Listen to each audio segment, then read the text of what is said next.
Saludos, mi nombre es Pedro Andrés Prieto y en este video presentaré un análisis hermenéutico del pasaje de Éxodo capítulo 33 del versículo 12 al 23, correspondiente al trabajo final de la materia hermenéutica en avivamiento. El objetivo de este análisis es interpretar el texto respetando su contexto histórico, literario y teológico y dándole una aplicación para nuestra vida. Comenzaré primero hablando del contexto histórico. Vamos a hablar del contexto histórico desde una perspectiva donde el pasaje nos ubica en ese momento de la peregrinación del pueblo de Israel hacia la tierra prometida. Y como primer punto de inflexión para el pueblo de Israel es ese momento donde empiezan a idolatrar un becerro de oro, lo construyen y lo idolatran. Con esto el pueblo se aparta de lo que Dios les había dicho, que era que su presencia y Él fueran lo más importante para ellos. Luego de esto, Moisés desciende del monte Sinaí, donde estaba recibiendo la ley, y allí ve que el pueblo se había descarriado. Inmediatamente Dios hace una declaración y es que le dice al pueblo que no va a ir con ellos. Específicamente le dice a Moisés: yo no voy a ir con este pueblo porque es un pueblo de dura cerviz, un pueblo que no toma mi presencia y la bendición que es el que yo pueda caminar con ellos. En ese momento Moisés lo que hace es comenzar a interceder. Literalmente intercede por un pueblo que se ha apartado.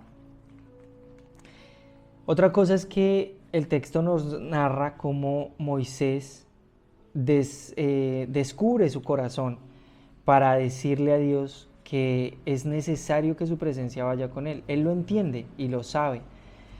Meramente el pensar que la presencia de Dios no va con ellos, lo que entiende Moisés es que si la presencia de Dios no los acompaña, seguramente no llegarían a ese lugar donde había sido esa tierra prometida. Por eso es que constantemente Moisés intercede por el pueblo para que Dios vaya con ellos.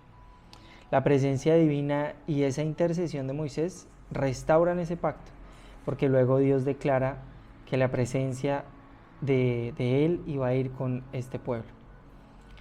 Este contexto es clave hermenéuticamente, ya que impide una lectura aislada o que nosotros no entendamos lo que está ocurriendo en este momento, y es que primero, en primera escena vemos a un pueblo que se desvía y hace lo que no debía, e inmediatamente vemos a un hombre que intercede porque Dios cumpla la promesa que le había hecho, que era que los iba a llevar hasta la tierra prometida.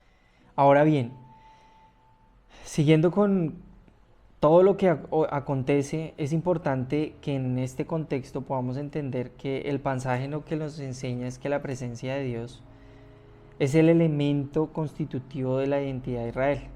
Sin la presencia de Dios, no tenemos un pueblo elegido por Dios. Esto quiere decir que es supremamente importante lo que hace Moisés: interceder para que la presencia de Dios no sea parte del pueblo y para que Él lo lleve a ese puerto seguro. Entonces, no solamente tenemos una aplicación para ese momento, sino también una aplicación para el actual.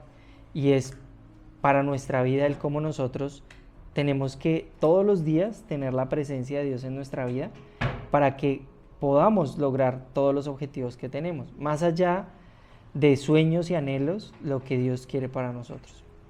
Esa dependencia absoluta de Dios como fundamento, y no solo para la vida personal, sino para el liderazgo que Dios nos ha dado. Y cómo nosotros nos podemos volver intercesores, como lo hizo Moisés, en medio de una situación complicada, donde el pueblo se había apartado de Dios y ellos no tenían las formas o no tenían las herramientas para poder restaurar esa relación. Ahí es cuando aparece Moisés como ese puente para poder unificar la relación que se había roto.